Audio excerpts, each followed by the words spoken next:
I think you should be able to admit anybody, right? Yep, I'm on it. Okay, thank you. You're welcome. All right, make sure I share my screen. Can everybody see my slideshow here? Got it. All right. You're not in presentation mode, Tina. I know, I'm working on that. Okay, Here we go. just letting you know. Yes, here we go. All right. So welcome everyone to the Conspectus Cloud webinar. Our topic for this month is Mindshare Leadership for the Building Product Manufacturer. Let me forward here. So on the call with us and our presenters, I'm Tina Montone. I am the industry liaison for Conspectus. I also have here Doug Bevel, who is our Conspectus Cloud General Manager. Doug is based out of Milwaukee, Wisconsin. He has over 30 years experience as an economist, consultant, and C-level executive in construction data, technology, and building product spaces.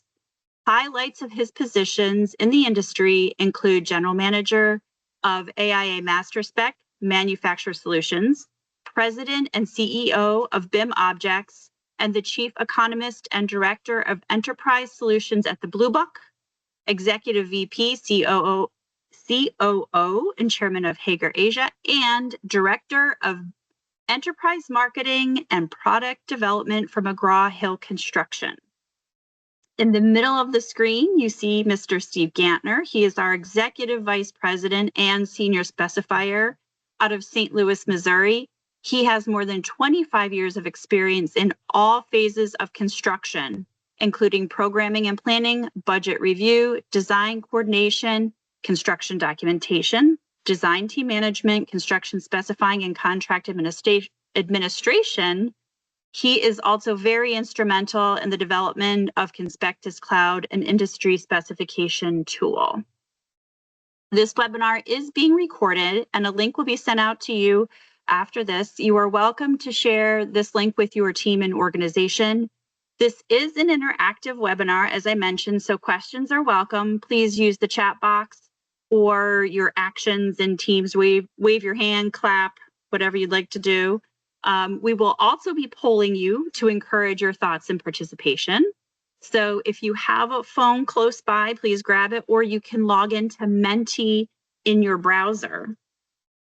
So you know that who's here on the Conspectus team. Oh, let me also mention Chris Price is here. He is also our Conspectus Cloud customer success and marketing strategist. So I'll introduce him as well. He's also helping us behind the scenes. Okay, and if I run into any problems, he'll help me troubleshoot it because he's our guru with that as well. He's our webinar roadie. Yeah, that's right. So who else is here? If you can log on to menti.com from your phone and type in the code 76306173, you should see, oh, let me see if I need to start this. Here we go. Started it, so you should be able to plug in here.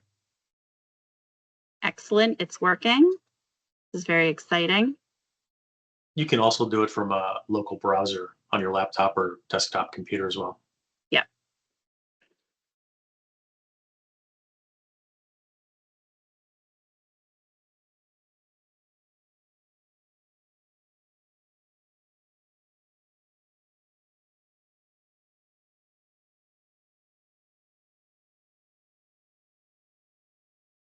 All right, excellent. So it gives us an idea of who our audience is, Doug and Steve. So if that tweaks any kind of messaging or, you know, any particular way, now we know. Thank you, everyone. So it's pretty easy, right? You guys will get the hang. What is other? Just curious, if you don't mind. Probably Tina. Specifying what other is? It's Chris. Okay. All right, Chris. Oh, he did that just to throw something fun in there. All right, so let's jump in. Doug, you have quite a bit of research on what Mindshare is and how it relates to this industry and how it can really be leveraged to use communication on the project team, especially the building product manufacturers. So can you tell us a little bit more. Yes, thanks, Tina. The overarching, let's say, generic term for generic definition for Mindshare is it's a marketing term that describes the amount of customer awareness or popularity surrounding a particular product or idea or service or company. As it relates to our industry, Mindshare would relate to the AEC space, which is, for building product manufacturers, getting the architects, the engineers, and the professional specifiers to pay attention to their products when it comes decision time to who they're going to specify. What happens once a building product is specified, specs get down to the general contractor. The general contractor, solicits bids from the building product manufacturer's customers, mainly distributors and sometimes subcontractors, and and those folks carry, competitive products in many cases. That forces the customer, the distributor, to pay attention to their products so that while they're bidding up to the general contractor. So let's dive a little deeper into how the indirect and direct influencers can impact the decision-making process. So a while back, in terms of when I was in the building product space as an executive and certainly consulting thereafter, I broke the AEC space into this. I think one of the things we didn't talk about was, the controlled communications piece of it yet. So in order to decide how you're going to communicate in using multi-channel strategies to architects, engineers, professional specifiers, then downstream to the general contractors, subs, distributors, and then eventually for facilities people, I broke the industry into indirect influencers and direct influencers. Mainly meaning indirect influencers are the architects, engineers, and specifiers who you'll want to have unique messaging for their own needs of your products, different from distributors. So the reason I call them indirect influencers is because they are influencers, but they don't buy anything from the manufacturer. But they're still a necessary link in the chain to get the order. Once the product is specified, I put spec equals quote. The general contractor will solicit bids on all the awarded manufacturers in the spec. So again, that just get from one end to the other.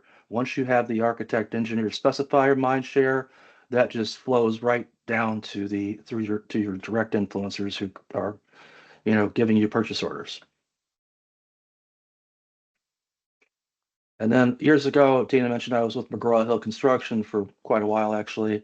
We did a study on who was specified, who eventually got the order.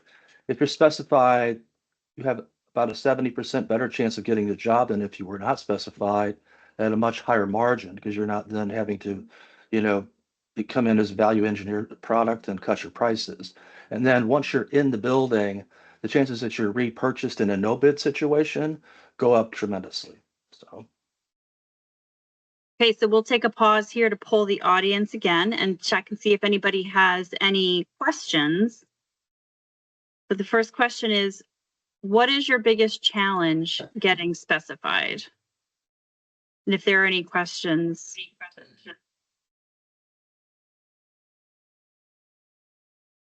Using the same process, right? Yep, same process. Should just click into the next one. Yep.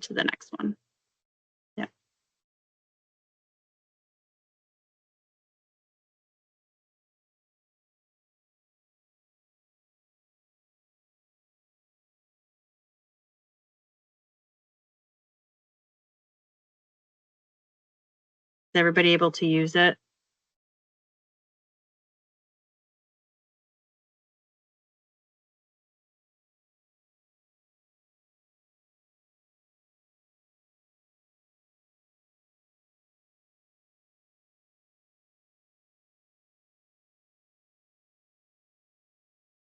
IDing the right person to talk with.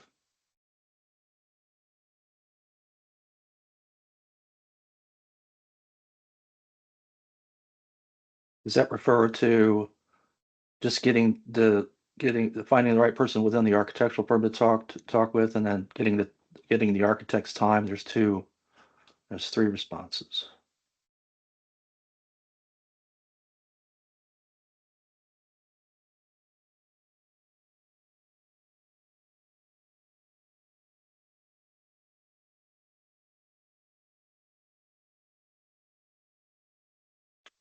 That's a good one.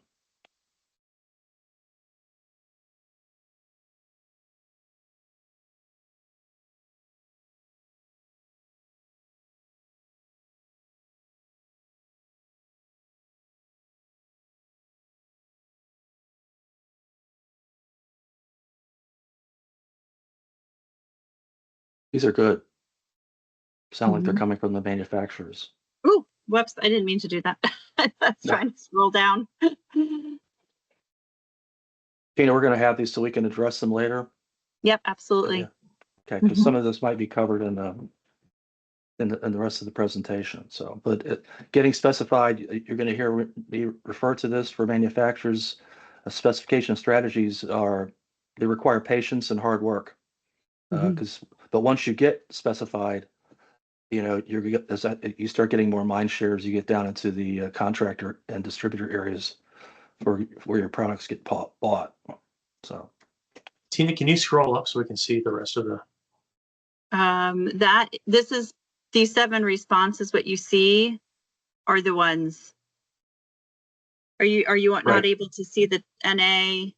Getting in with the architect, getting in front of a decision maker, follow through with the actual changing the spec, and not just. Oh, not just to use the old spec when they say they will. Okay, thank you. Yep. All right, we have another question. How do you know that you've been specified?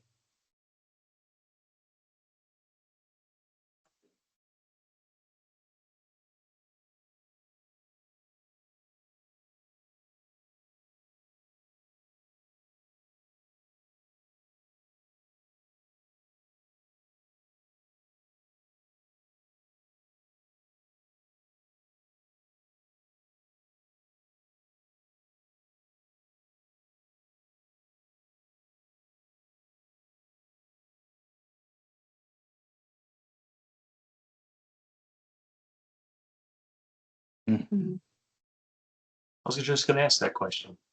When you see the PO, That doesn't necessarily mean you've been specified. This means you sold it. that's right.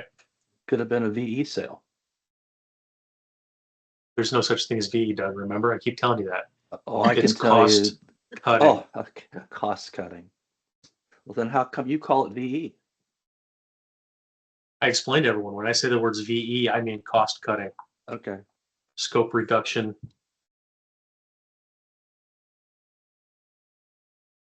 That's you look on Construct Connect. Yeah.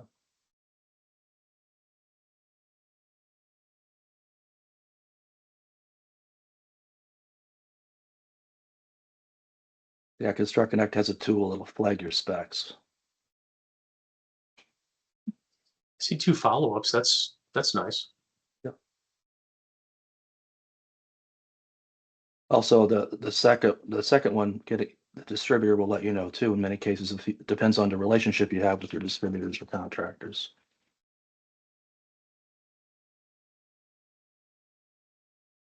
All right.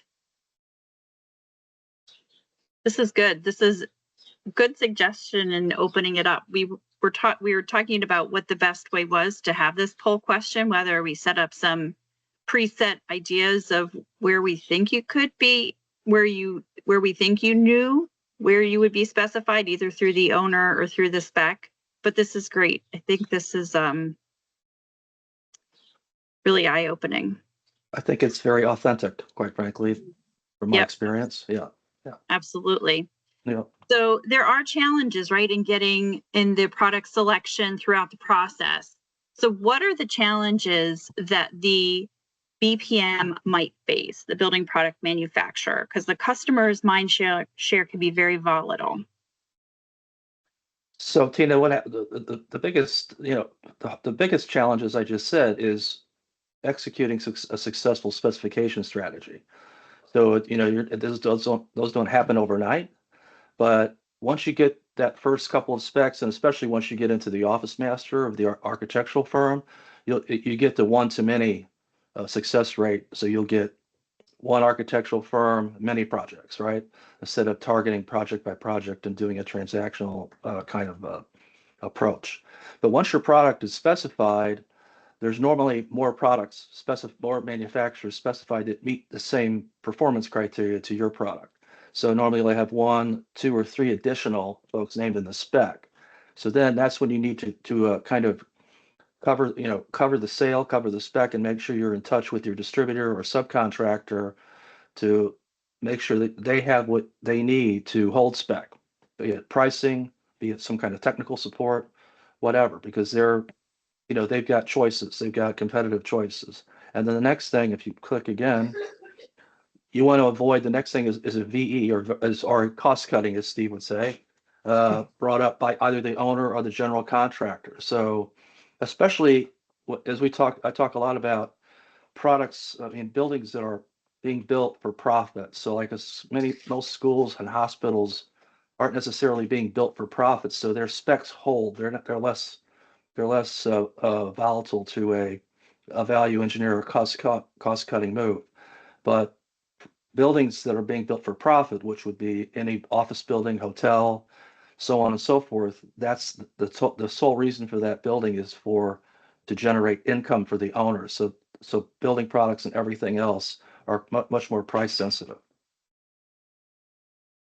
So I just like to emphasize that, your distributors and wholesalers definitely are carrying your competition. Specs are the best mind share solution you can have to get more sales out of them. Oops, sorry, I didn't mean to cut you off there. I knew what I was talking about anyway, don't worry. Okay, so let's get your understanding in the process of decision making. Can you share if you strongly disagree or strongly agree, if you know how, when, and why products are being selected?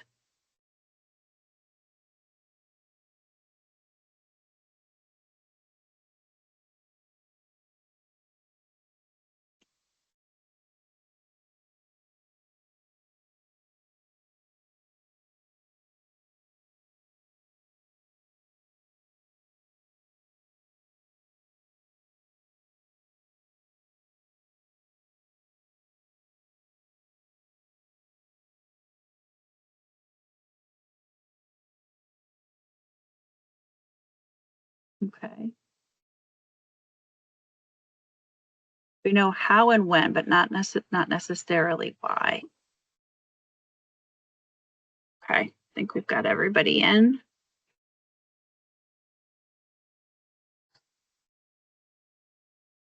Okay, so there are a lot of participants and stakeholders throughout the project life cycle. So let's take a look at what activities the BPM should be engaging in.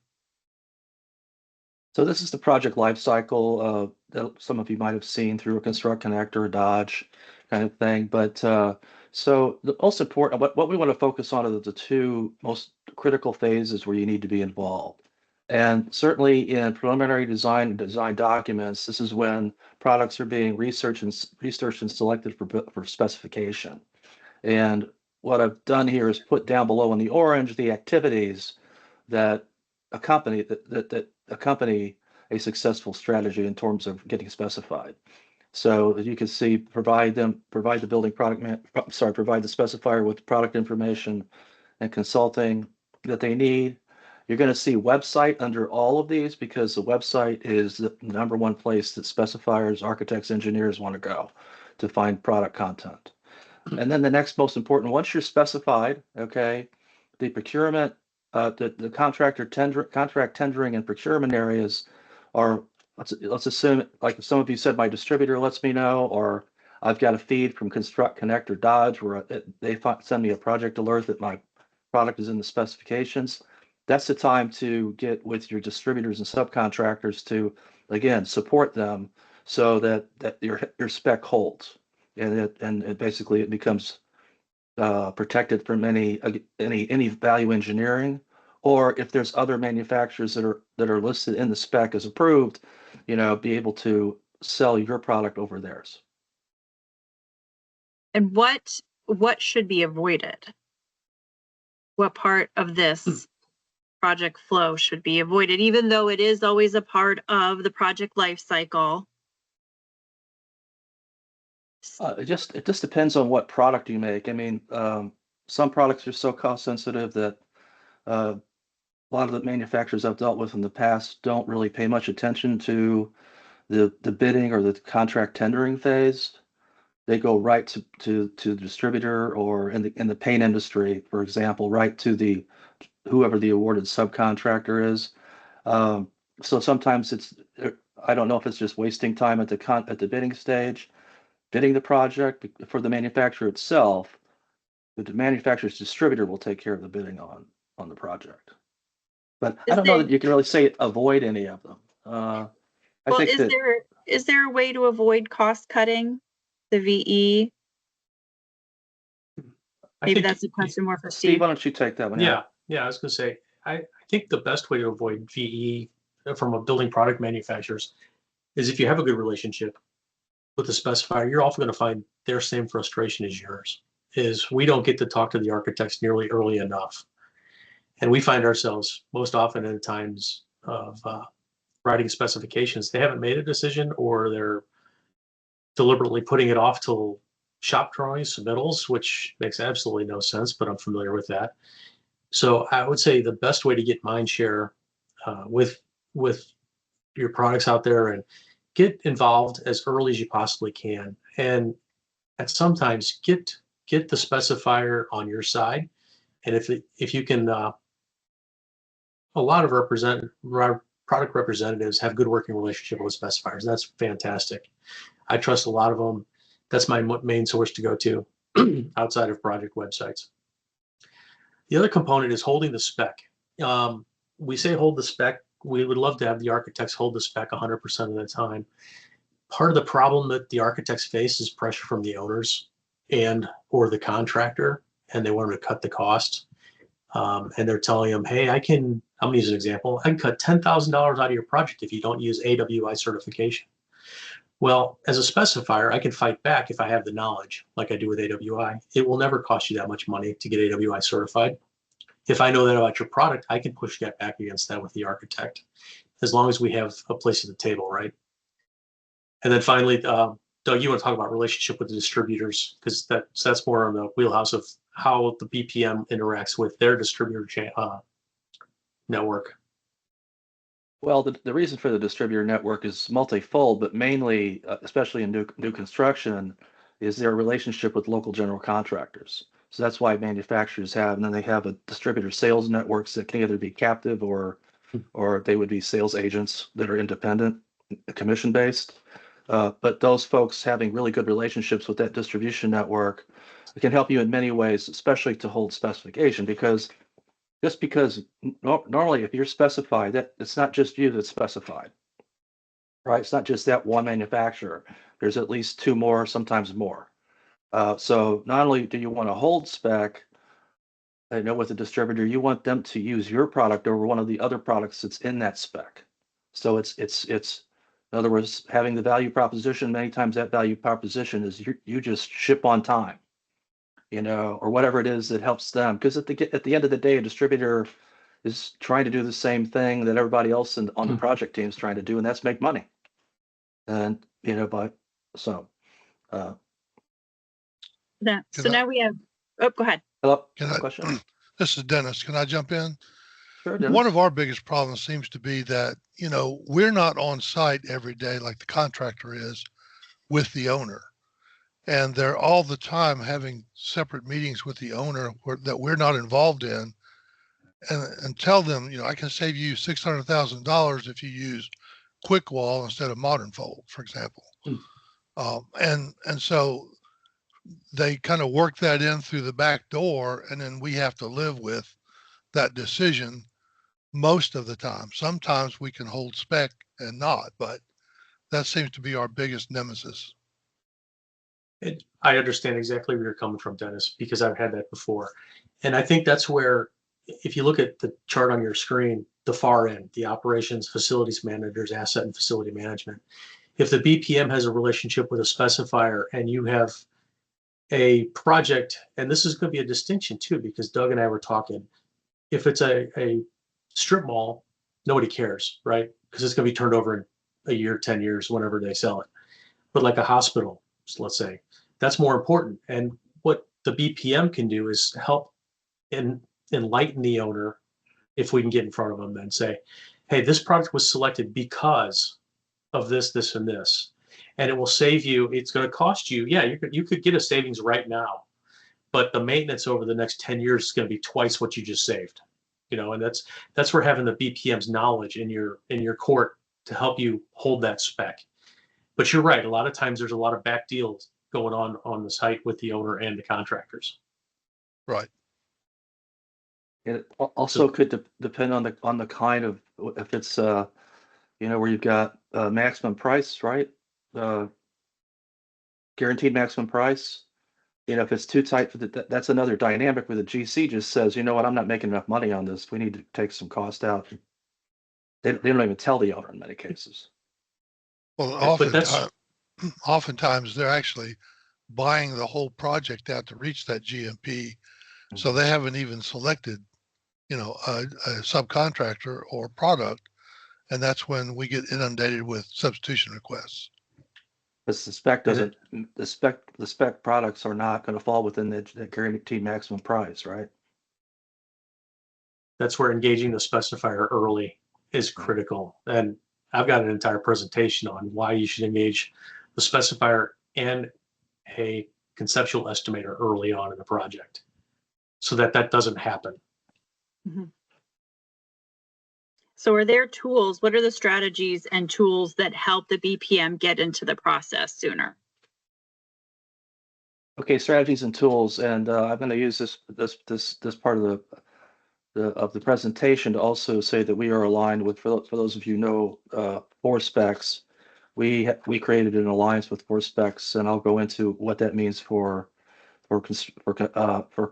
Conspectus Cloud and for the general manufacturing space. What I'm going to point to is the AIA did a study that they released in 2018 called The Architect's Journey to Specification. And in that, there were it was a long paper, but there were two areas that really caught my attention, especially as a building product person. And that was it was like, we want your reps to be our trusted advisor. That means understand what we're trying to do in our different projects and recommend the right solutions, even if those solutions aren't your product. Sometimes they might be a competitor's product, but helping them do their jobs better will get you more business over time. I call it altruistic selling, which is just being, cognizant of the needs of the folks that you're working with. So again, with the indirect influencers, being there for them, have you guys be on their speed dial, so when they need an answer, they come to your salespeople. And then same thing with direct influencers, but a little bit different because you're getting down into the distribution channels then, and that's just making sure that they have the right catalogs and all the other content that they need, and also have somebody on the other end of the email or the phone when they need help bidding a project. Because I know from running the Hager companies, we had two buying programs. We had basically a stocking distributor buying program, which was a straight buying price, but job pricing was on an ad hoc basis, so it would depend on the situation. So just make sure you're supporting them there. The other thing that the AIA study said was that their favorite product content delivery platform is the BPM's website, not a third-party content provider, but the actual manufacturer's website, because they are trusting that's the latest, most accurate information. It's also should be available in various media. Okay, certainly you want your 3-part specs and catalog cut sheets, but you may want to have, maybe they want, some kind of different electronic file, not necessarily Revit, maybe it's ArchiCAD or something like that, or CEUs. So the actual, the library for content is for the manufacturer is the website that's preferable to the manufacturer, to the architects and engineers. So going into that, sorry. Let me jump in there if you don't mind. Sure. I think this is a better place. When you're talking about a manufacturer's website too, I want to say definitively, don't make us register to get your content. As a specifier, that is the biggest turnoff, and I will not come back to your website ever again. If I have to register to get the information I need to specify your product, I will not use your product. I will go around your website. If I don't know the product rep, I won't use your product ever again. Go ahead. And sorry, I wanted to. So Steve and I were talking about this earlier, and I thought those days were gone. I haven't seen any registrations pop up to get content out of the manufacturer's website, but Steve does it every day. Steve and our spec team does this every day, and they're evidently are still seeing a lot of the, tell us who you are, which I understand your marketing people trying to capture that for lead generation, but specifiers, architects, engineers just don't like it. So it's alive and well. Ran into it this morning after our call. yeah, he's an indirect influencer. You got to make him happy. And I ran into that this week as well. I believe it was the Kohler website. Oh, that's not smart. They're right up the road from me, Dennis. I'll go talk to them. Okay. Maybe play a round of golf while I'm up there. There you go. Hey, I could come up and join you. Come on, let's go. Only on the courses that allow golf carts now, not. But so 24/7 content access. So when specifiers are looking for when I say 24/7, your website's available 24/7. So those that are trying to research and use your products need to have unfettered access. And then there are areas like product editing and decision-making platforms that are good to advertise in, especially having your three-part specifications available. And those are Deltek MasterSpec, which is now called SpecPoint. They've got a new system that they're using SpecPoint revolves around the assemblies. That's kind of it's not for everybody, but some of the architects evidently want that. You can actually, again, pay them to have your specs listed. They go through a vetting process, but you wind up being in a section and available to whoever's using those products to research and specify. RIB SpecLink, formerly BSD, very similar to MasterSpec. They got into the upgraded technology area much faster than MasterSpec did. But again, there's another product where you can pay to have specifications listed in their platform. And then Conspectus Cloud, full disclosure, as Tina said at the beginning, I'm the general manager for Conspectus Cloud. And Conspectus Cloud's been around for about 8 years and was developed by the Conspectus team, Dave Stutzman and his team, to do their own jobs better. So it wasn't developed to sell to the architectural firms. And initially, it wasn't the motive. The motive was just help them do a better job in delivering higher quality specs more efficiently to their architectural customers. After I left MasterSpec, Dave and I've been in touch, and I've known Steve for a few years too. I took a look at what he'd done, and I just said, this is perfect for the industry. So about a year ago, we launched Conspectus Cloud and started selling it to the architectural and engineering space, and that's going really well. So we're getting a paid user group. On top of that, we were fortunate enough, Colin Gilboy and I have been friends for about 14 years, and his 4Specs platform has been the most used platform by the CSI and most specifiers in the industry, with some 6,000 unique visitors a month, 2,000 repeats, and there's one right there. Hello. And Colin's on the call too, by the way. And so we were able to create a new product, which I soft launched at AIA for building product manufacturers. So going back to the architects want to find content on your website, what we're doing with what I've called, what actually Chris Price and I've tagged the specifiers portal. we're combining a very powerful a search of your website for relevant content that takes 2 seconds for the architect to get to, with our spec editing tool. So with that, you will get your specs in Conspectus Cloud for our team to specify and our users, but also a nice click through. So, and that's powered by ForSpecs on the web search side. So you'll see some of that here. Mhm. I'd like to add to, Doug, on the Conspectus Cloud, you said 8 years, which is close. We've been trying to break it for 6 years at least. I'm very good at breaking software, and I haven't been able to do it yet. So this is something we tested out for the past 6 years or so that we know will stand up and work. Mhm. Yes, it brings a lot more value to the architects and specifiers than anything I've seen. Especially, we're gonna get into that, the collaboration pieces and stuff like that. So.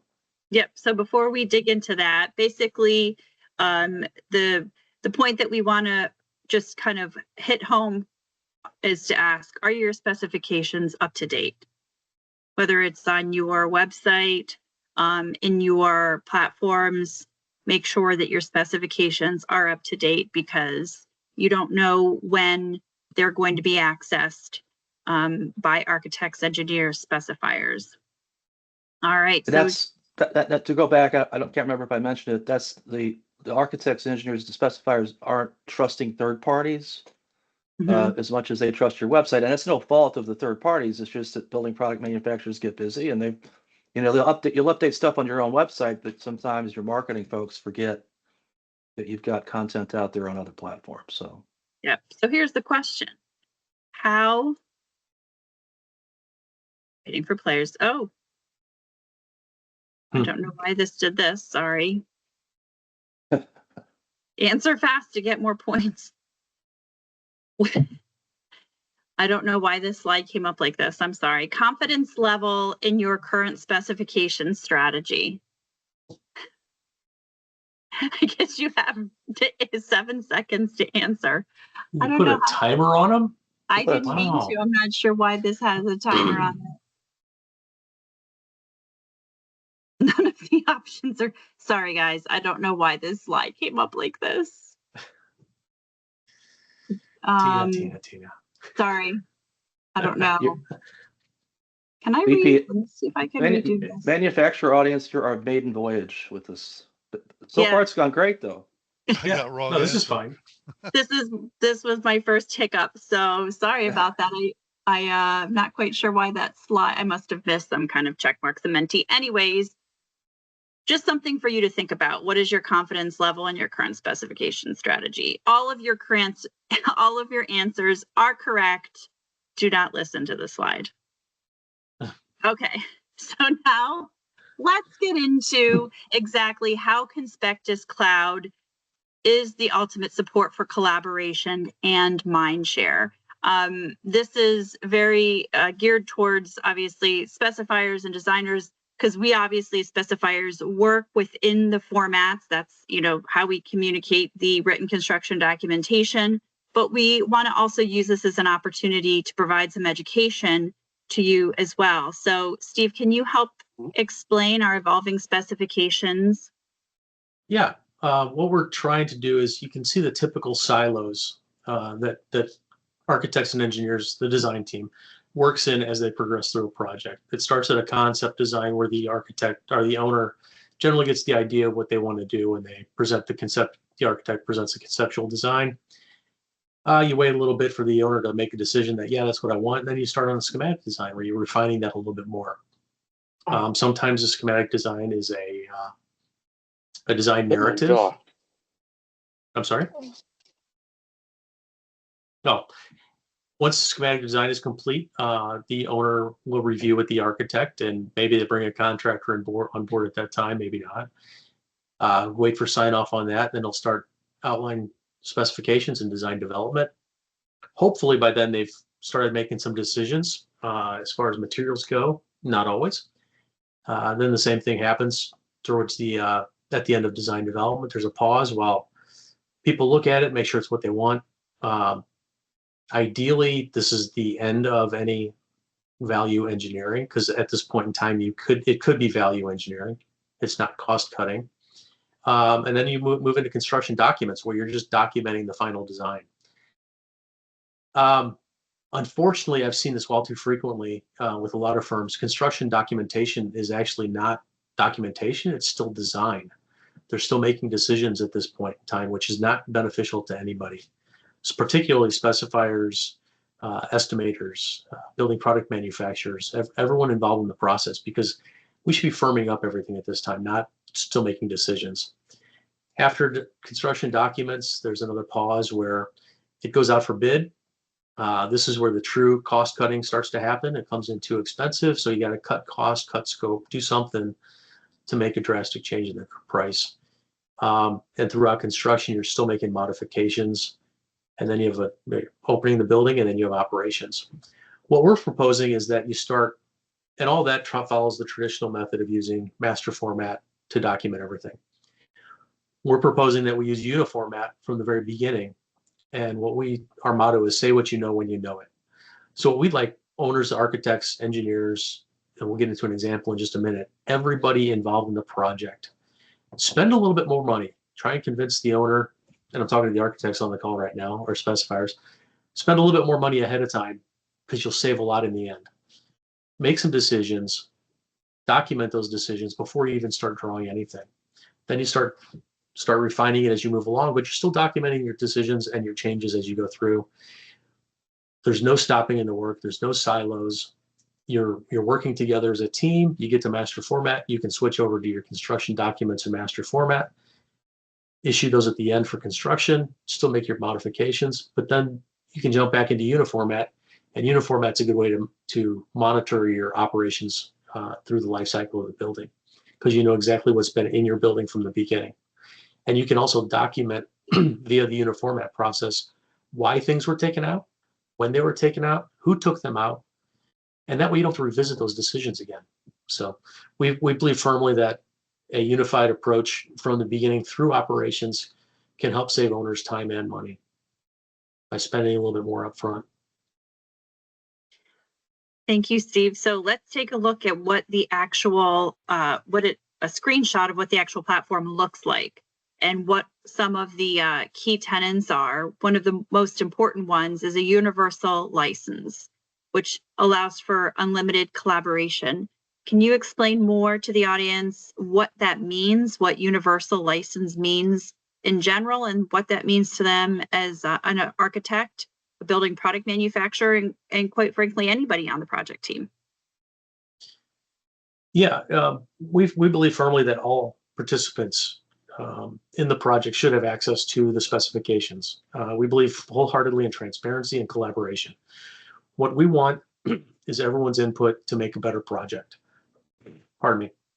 So what we have done is, I should say defied, but gone against the grain. We're not selling seat licenses for Conspectus Cloud. We do unlimited licenses. I'm going to give you an example. I have a spec that I wrote for an architect.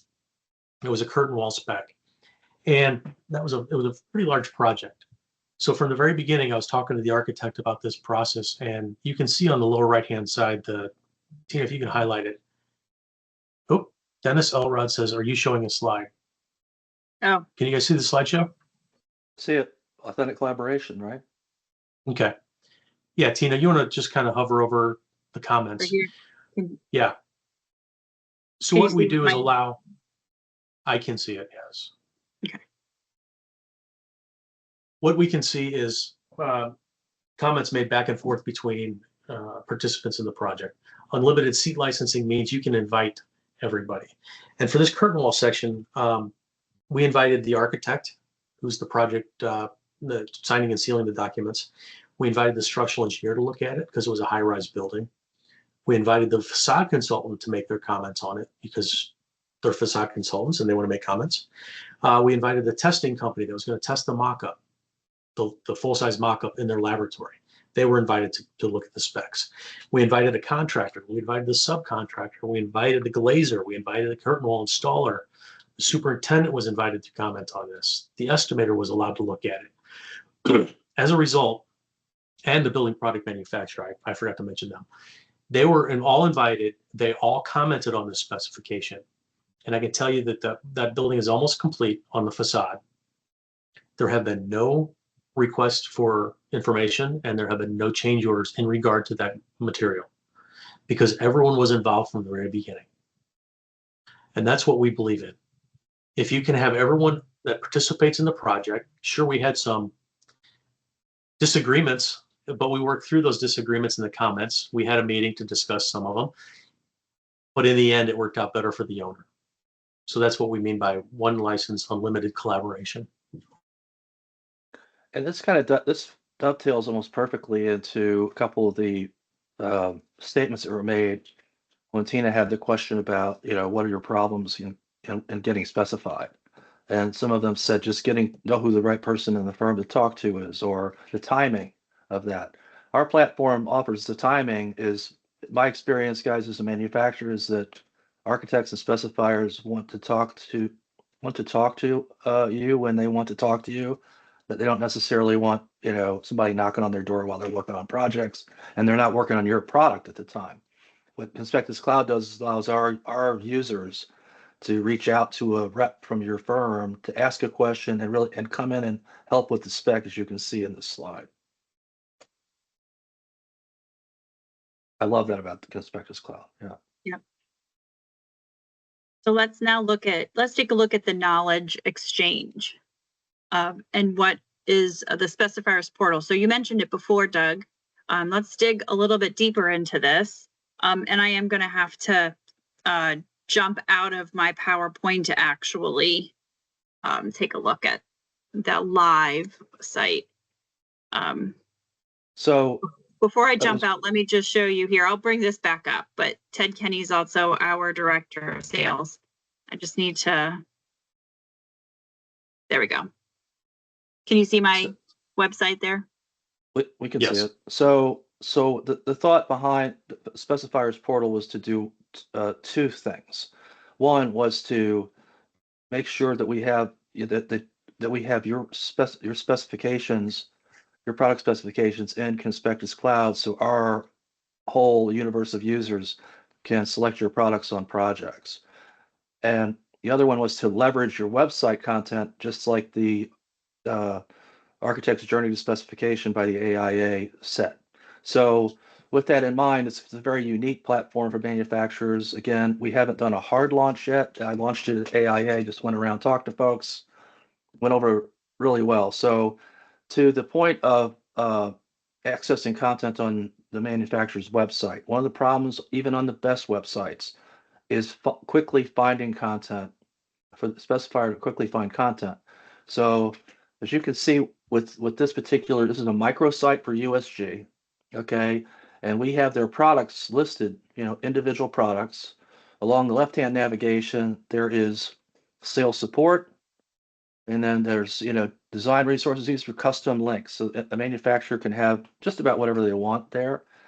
But Tina, if you could click on, go to one that's got the blue, one of go down. Right here? No, go down till one of the clouds are blue. So the Oh. content, so we can see that, there it is. So if you click on just details. All right. Imagine you're a specifier. Now you've got, for this particular product, and this is for all the products, you've got a link to direct to the 3-part spec for this product. Go ahead and click. It opened it up as a download. It downloaded it. So it downloaded the spec. In many cases, it just shows the spec up. If you go to data sheets, then content, brochures, it instantly delivers the content. On the So if you- manufacturer's website. Right from so this is not, we're not hosting this. This is coming right from USG website. So, and it's targeted right to the content that the specifier would want. This is something that we, when somebody comes on brand new, we work with the manufacturer on getting the links, the right links that we put in. We'll consult you on the right content. And then if you go back, if you click the blue specs icon, If you're a cloud subscriber. If you're a cloud subscriber, it takes the user right to the spec for that product and ready to be edited for a project. Steve, anything to add? No, that's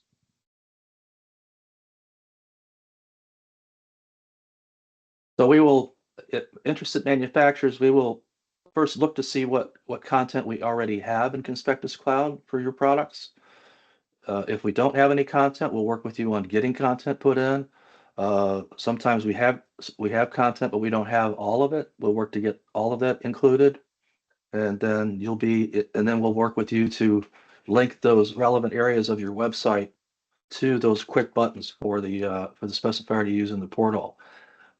Where most of this traffic is going, so if you're familiar with Specs, when you subscribe to Specifier's portal, you'll automatically be listed in Specs.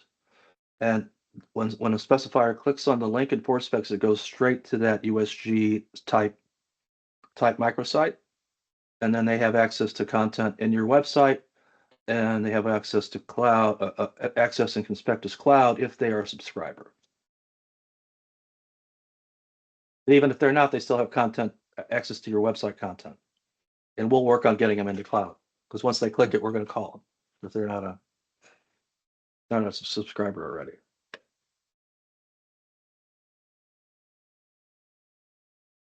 Okay. So with that, we can take questions right now for Doug and for Steve.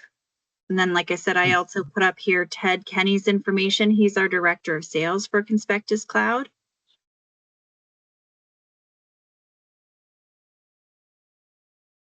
Unmute yourself if you want to ask a question. Mm-hmm. And if something comes up later, feel free to email any one of us. Yeah, I'd be happy to answer your question. I have a question. What documents are you finding that are frequently missing as if you're going to a manufacturer's website and you're looking for information? Are there specific ones that you find are commonly missing? Steve? It really all depends. The one I was looking for today, I was looking for a draft specification just to get a starting point that I couldn't get access to. But they also didn't have, when I clicked a spec that they would let me look at, it wasn't formatted in a proper spec format. So it was very difficult to get information on how to structure some things. But it really varies from manufacturer to manufacturer. Okay, thank you. So yeah, sorry, there's no straight answer there. No worries. Tina, Tom asked if you can send the presentation out after. Yes. Yep. Okay. I'll send a link. I'm looking at the meeting chat, so I'll ask any questions that they ask in there. I just got an email too asking for the same thing. So. Okay. Okay.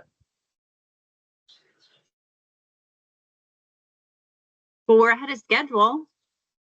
More questions? We're under an hour, so if